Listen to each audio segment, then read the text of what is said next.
She only wanted a warm floor for the night. But instead, she walked into a mansion, and into the heart of a man who had forgotten how to feel. Viewers, what you're about to hear is not just a story. It's a journey, of pain, of healing, and of two broken souls who collided under the most unexpected roof. Watch till the end, and if it moves your heart even once, don't forget to like, subscribe, and share this video with someone who still believes in miracles. The wind howled through the empty streets of Boston that night, unforgiving and bitter as if punishing the forgotten. Rain splattered across the cracked pavement like tears, soaking the thin blanket wrapped around a frail figure crouched beside a dumpster. Her name was Elena, once a promising literature student at NYU, once someone's daughter, once someone's pride, now just another invisible soul surviving between alleyways and whispered prayers. Her hands were numb, her stomach had long forgotten the rhythm of regular meals. But tonight, her heart beat faster than usual. She had seen the sign posted 2 blocks away, Safe Haven Shelter 223 Eastwood Lane.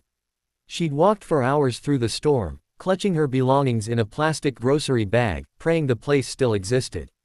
That maybe, just maybe, she wouldn't have to spend another night curled in the shadows of a city that no longer saw her. Her eyes found a beautiful 2-story house, golden light glowing softly through frosted windows. 223 Eastwood Lane. That was it, wasn't it? She hesitated at the gate. This looked far too luxurious to be a shelter: white pillars, marble steps, trimmed hedges. Still, exhaustion screamed louder than doubt. She stepped inside quietly, soaked shoes squeaking on the polished wood floor. There was no one at the entrance. Just silence. Warm, inviting, intoxicating silence. A scent of cinnamon and burning wood filled the air. Her shoulders dropped in relief. She'd made it. She'd found shelter. Upstairs, Alexander Vaughn was pacing his study, lost in documents and deadlines. At 38, the self-made tech millionaire had the world at his feet, but nothing to show for it. His parents were gone, his fiancée had left him 2 Christmases ago, and his house was as empty as his calendar on weekends. He didn't hear her come in at first. But then, on his way down to refill his scotch, he saw the footprints, wet and small, leading across the hall rug. His security system had been disarmed for renovations. But this wasn't a burglar. No, this was a woman, curled up near the fireplace, arms tucked beneath her head like a child. She was trembling, her cheeks hollow, her lips cracked from cold. Alexander froze. Something in him, something deeply buried, stirred. To be continued. She didn't wake up immediately. The warmth of the fire, the softness of the thick throw Alexander had gently draped over her, and the first full meal she'd had in days, leftover lasagna he'd quietly heated, lulled her into the deepest sleep she'd known in months. Alexander had sat across from her most of the night, silently. He didn't understand it himself, why he hadn't called security, or the police. Why he hadn't even raised his voice when he saw a stranger asleep in his home. Maybe it was the sheer vulnerability in her curled form. Or the bruises on her wrist.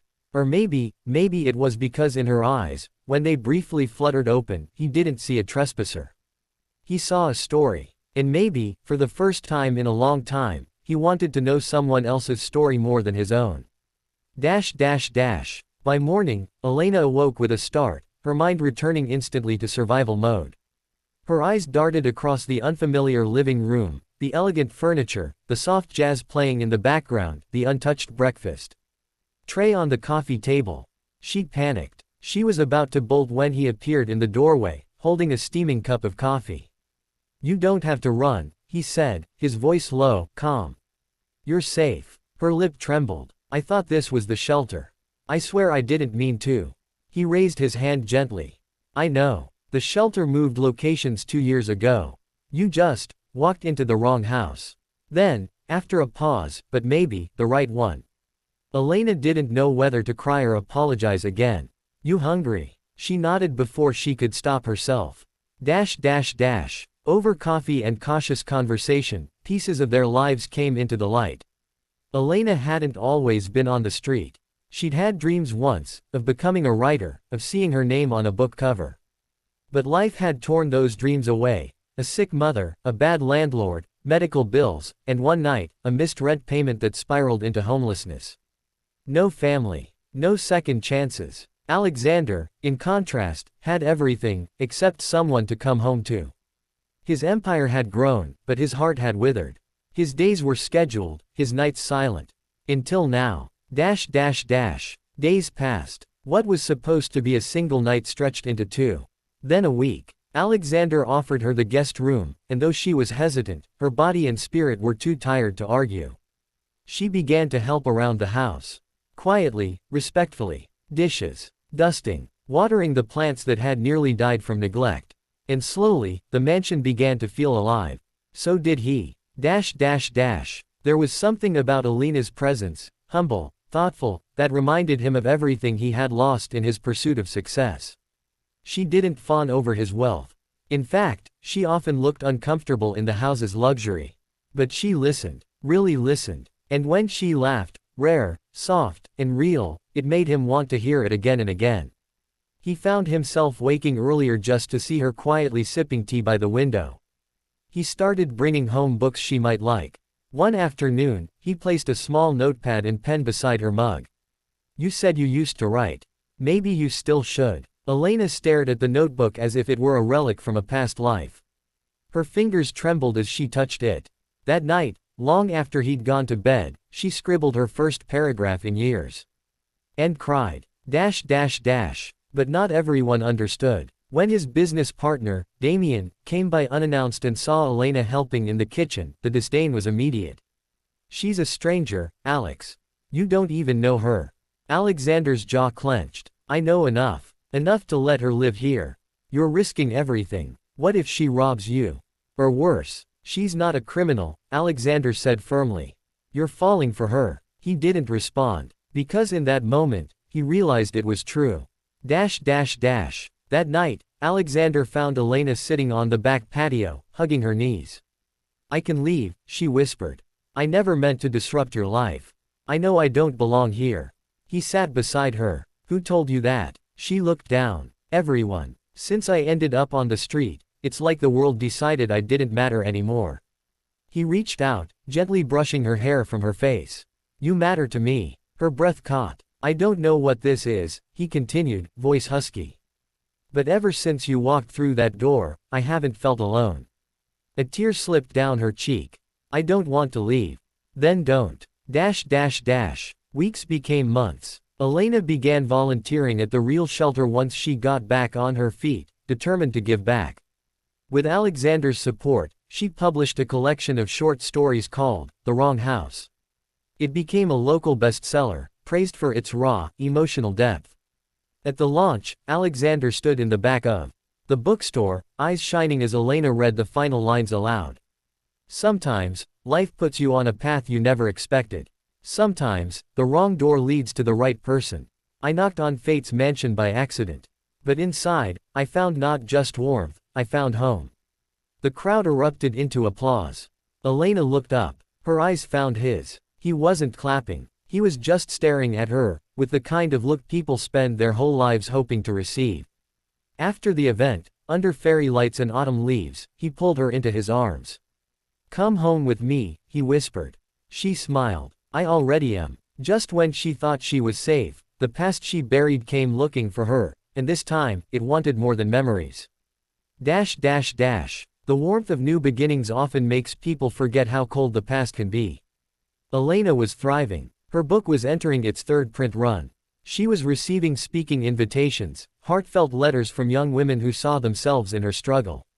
Alexander, now a silent partner in his own company, spent more time walking barefoot through life than suited up in boardrooms.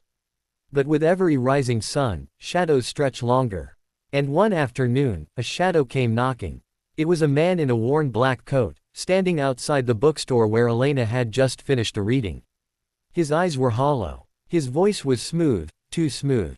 "Elena Rose Bennett. Still telling stories, I see."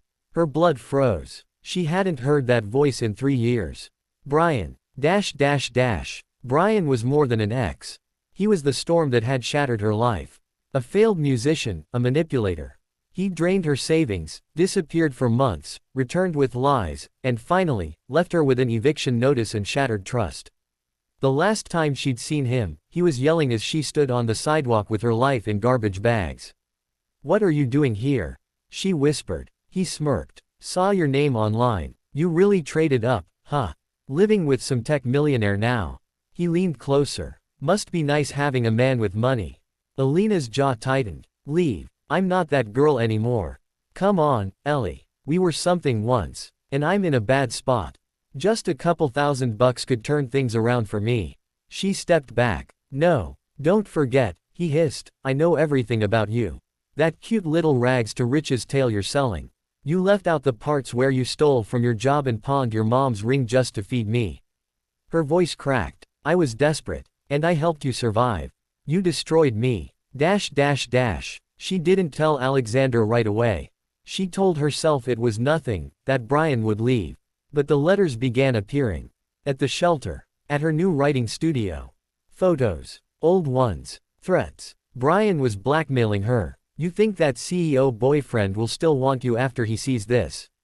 One note read. Elena finally broke down. That night, she confessed everything to Alexander, every mistake, every shameful decision made in survival. Her voice trembled, waiting for rejection. But he didn't walk away. Instead, he reached for her hand. "You don't owe anyone perfection," he said. "Least of all me." She sobbed. Not out of fear, but out of the safety she felt, finally being seen. Alexander had his team look into Brian, and it wasn't hard to find his recent scams and warrants. But Alexander didn't want revenge. He wanted closure, for Elena. Together, they filed a legal case.